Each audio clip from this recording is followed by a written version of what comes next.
All right, for weeks, months even, Israel has been under pressure over starvation in Gaza, civilian deaths in Gaza, and indiscriminate bombings in Gaza. But tonight, Israel may be on the verge of a full takeover of Gaza. Just hours from now, Prime Minister Benjamin Netanyahu is said to be ordering a full conquest of the Strip after talks with Hamas broke down. A source tells CNN the IDF objects to the move, but Israeli media cites senior officials close to Netanyahu saying if the IDF chief of staff does not agree, he should resign.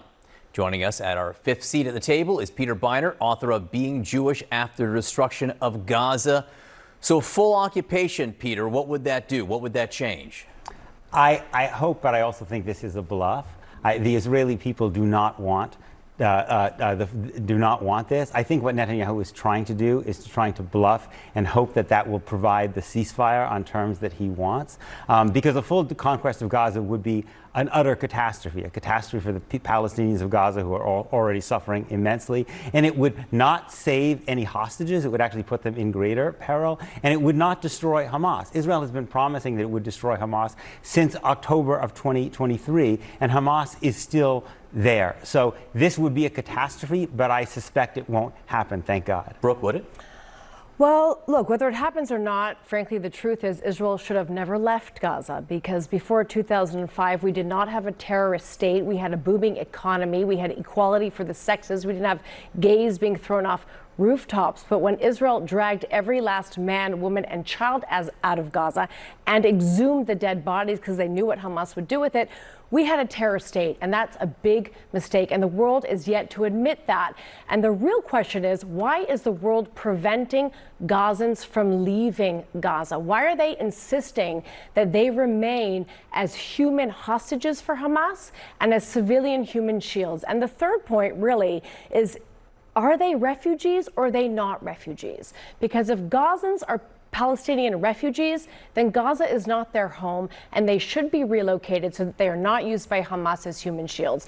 If Gaza is their home, then the entire premise upon which the whole Israeli-Palestinian conflict is based and the right of return is false. The only people being deliberately starved in Gaza are the hostages right now. You look at Evitar David. He looks like a concentration camp survivor who was forced to dig his own grave. When the body of Eden Yerushalmi, after she was murdered, was returned, she was 70 pounds. Contrast that to the pictures, these, I'll say, artistic pictures of children, most of them with diseases. And also, really, Brooke? Yes, really. I mean, yes, really, you're propaganda saying pictures of these children. You never see pictures of adults. And famine is not selective, Peter. You can't have a child who's starving and then the mother is Brooke, are we really, overweight or the brother is fully fed.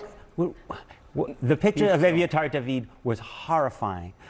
Are we really debating whether people are starving in Gaza? No, we're debating who is responsible. No, but because it sounds like you're saying that these are made-up pictures. Who is responsible for any food shortages Okay, so let's in Gaza. acknowledge that there are people starving in Gaza. Is Hamas responsible? Why don't you? I think you should let me finish, because you spoke the way that you let me finish last time. Does Hamas steal the food and use it as a food weapon? You just spoke for a long time. Let me just say something. Does Hamas steal food? The Palestinians in Gaza are indeed refugees.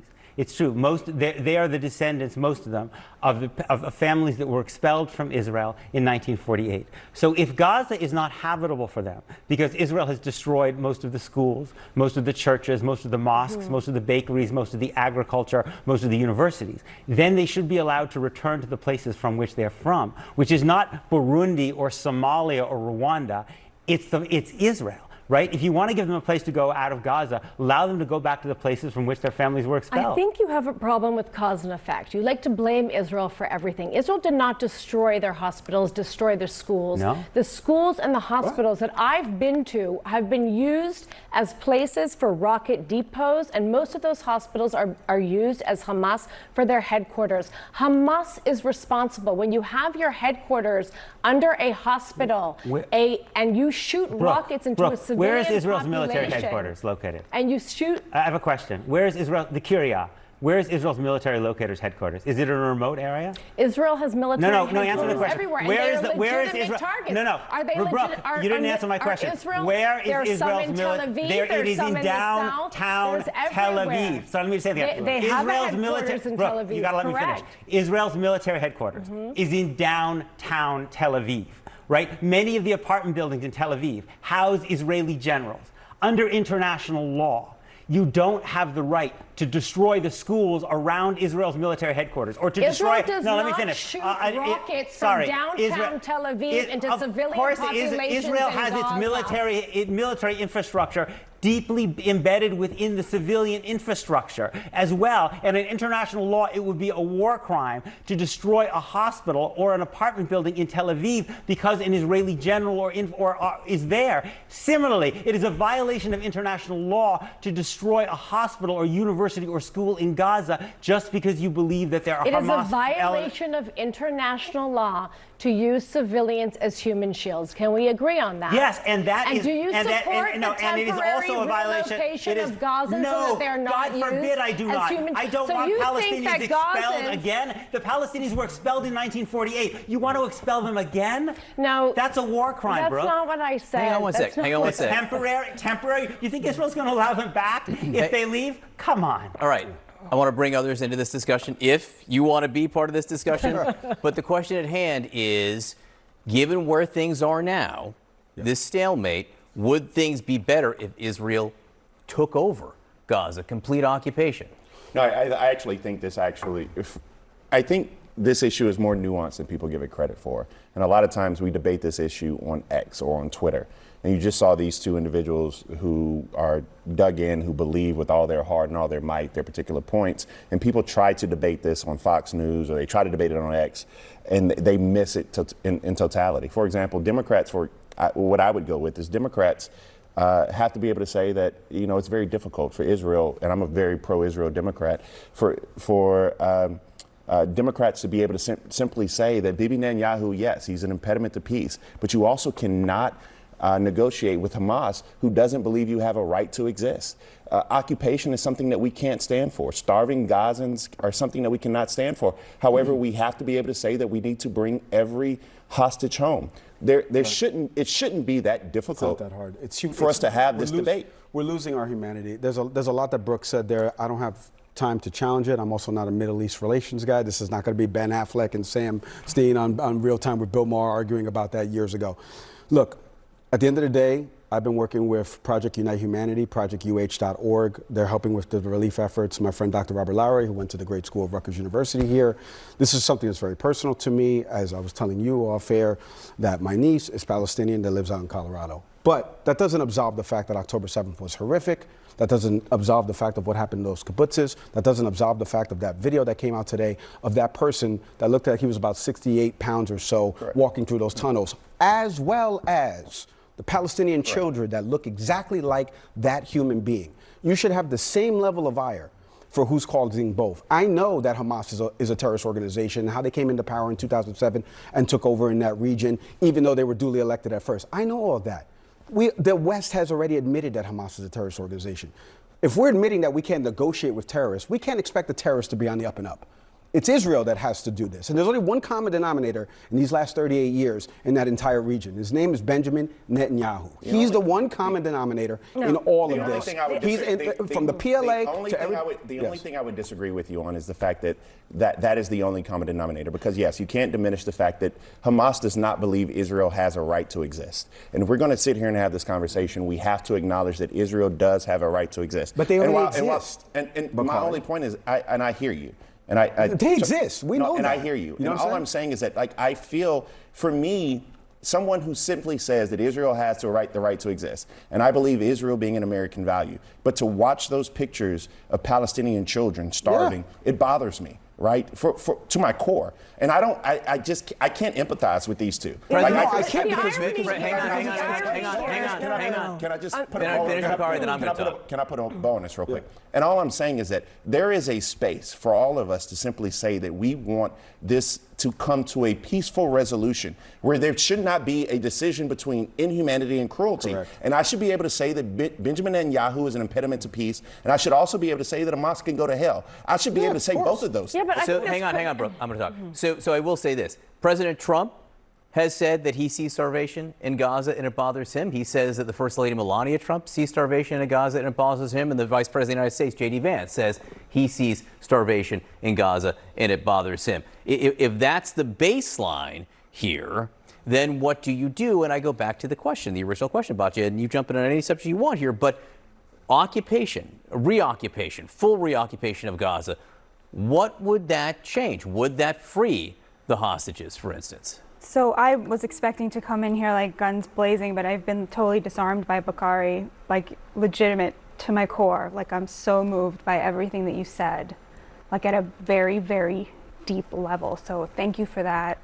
I will say, I think in the conversation, I agree with Peter. I don't think this is going to happen. And in a way, I'm very bothered that we're talking about something that's obviously not going to happen instead of the footage that came out of Eviatar David starving and digging his own grave.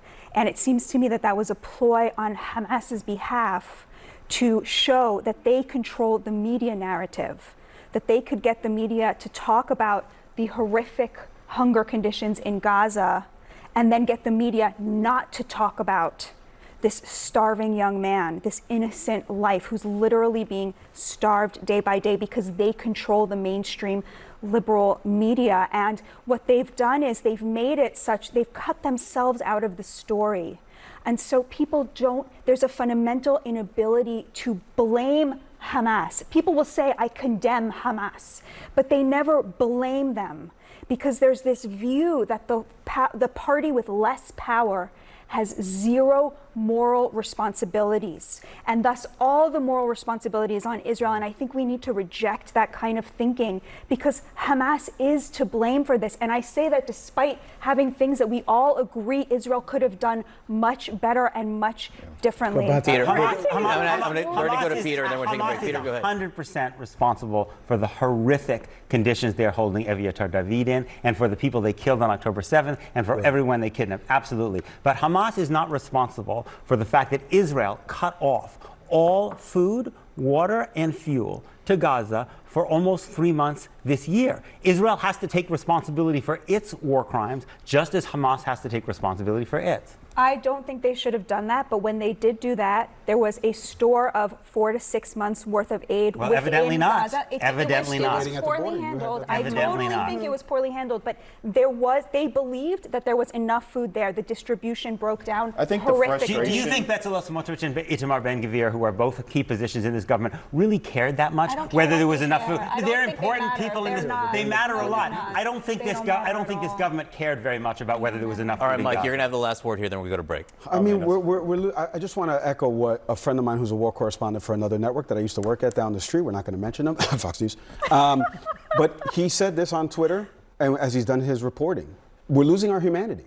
We're legitimately losing our humanity in all this argument. The images that you see of one person that looks exactly like the other person, Hamas has been in power for so long. If we want it's too long peace, to have a conversation the irony is about I'm Hamas. the only person at this table who's actually risked my life to advocate for Palestinian children. I spent 2 years in and out of Jenin, Ramallah, Tulkarm, and Nablus. I'm the one who interviewed Hamas firsthand. I interviewed Islamic Jihad firsthand. I sat with the Al-Aqsa Martyr Brigades, and they told me to my face that they want war. This is not about Hamas. This is about an ideology, and the ideology is you don't wipe an radical ideology Islam. out by And when branding you an teach ideology. children I mean, in we their cannot- schools, in their textbooks, to revere death, to love death, and not to love life, cannot- and then we you use cannot- those Bakari. population as cannot- human shields. This is what you get: Okay, a Brooke. terrorist We state cannot- and a we cannot- democracy fighting on an asymmetric battlefield and a completely impossible place. Because how are they supposed to defeat Hamas when there's no food shortages, They haven't but there defeated is Hamas. starvation? They Because destroyed Hamas Gaza, is and they have not using defeated food Hamas. as a All right, here's what we're weapon gonna do. against Bakari its own Sellers, you got people. 10 seconds, then go on a break. I don't even need 10 seconds. What I wish is that we did not make this a political football. And what's happened since 2008, since the election of Barack Obama, we've made this Democrat and Republican. This isn't about how do we have peace here? It's not about the images that we see. It's about who can make Bibi Netanyahu or whatever, and right and left. And this cannot be that if we're going to find a place where we can coexist. I mean, pardon me for being just naive. Well, not naive. I'm not sure there's much reason for optimism, though. Peter, thank you for being with us tonight. I appreciate it. Next, we're learning tonight that the president's mega bill is going to cost a lot more. So is he making the same mistake as President Biden did? Plus, the DOJ wants everyone to forget Jeffrey Epstein. So they're now asking a grand jury to consider a conspiracy surrounding Barack Obama.